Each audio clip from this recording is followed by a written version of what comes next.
sabah enerji doluyuz. Çünkü konumuz kahve makineleri. Filtreleri, kapsüllü, otomatik. Hepsi masada. 2025'in en iyi kahve makinelerini deniyoruz. Uykusu dağılan, keyfi artan gelsin.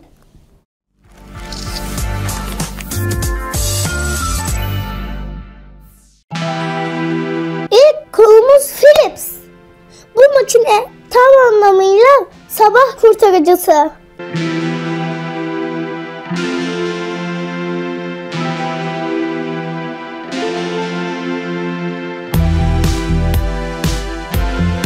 Taze çekirdekleri öğütüp hemen demliyor.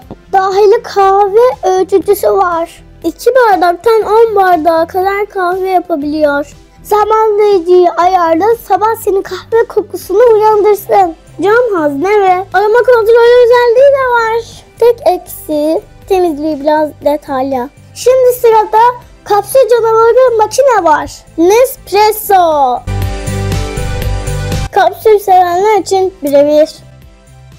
1500 watt gücü var.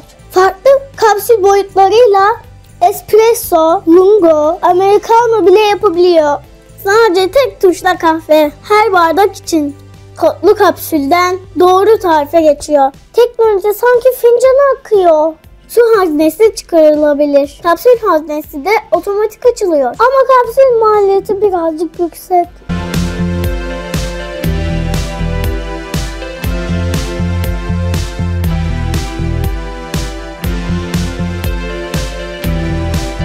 Türk kahvesi olmadan olur mu? Haydi ona geçelim. Sıra geldi Türk kahvesine. Arzum Oka Mini Jet. 480 watt gücüyle 5 dakikada 4 fincan kahve yapabiliyor. Taşma engelleyici sistemi var. Sesli ve ışıkla uyarı veriyor. Peki ya cezve? O da bulaşık makinesine girebiliyor. Közde kahve lezzeti arayan ama zahmet istemeyenler için birebir.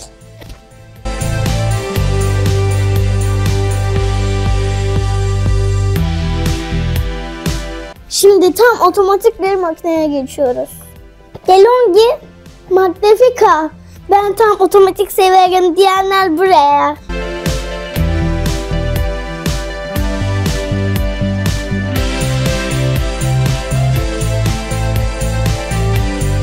Bu makine kahveyi çekiyor, ölçüyor, demliyor. Üstelik süt fışkırtabiliyor. 1450 watt gücü, 1.8 litre su haznesi, 250 gramlık çekirdek haznesi, her şey var.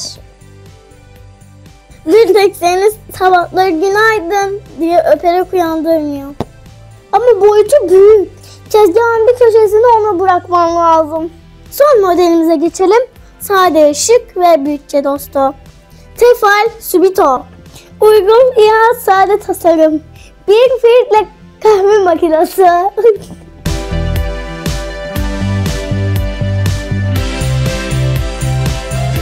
Ben kahve içerim ama teknolojiyle uğraşmak istemiyorum diyenler için 1000 watt gücü, 1.25 litrelik cam hazne, 10 bardak kahve makinesi, damlama emniyeti, yeniden ısıtma plakası var.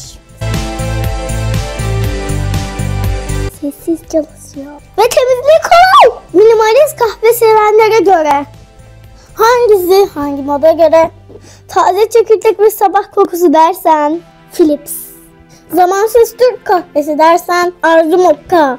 Ben teknoloji isterim diyorsan Nespresso veya DeLonghi. Tam sana göre. Sade ve ekonomik dersen Tefal birebir.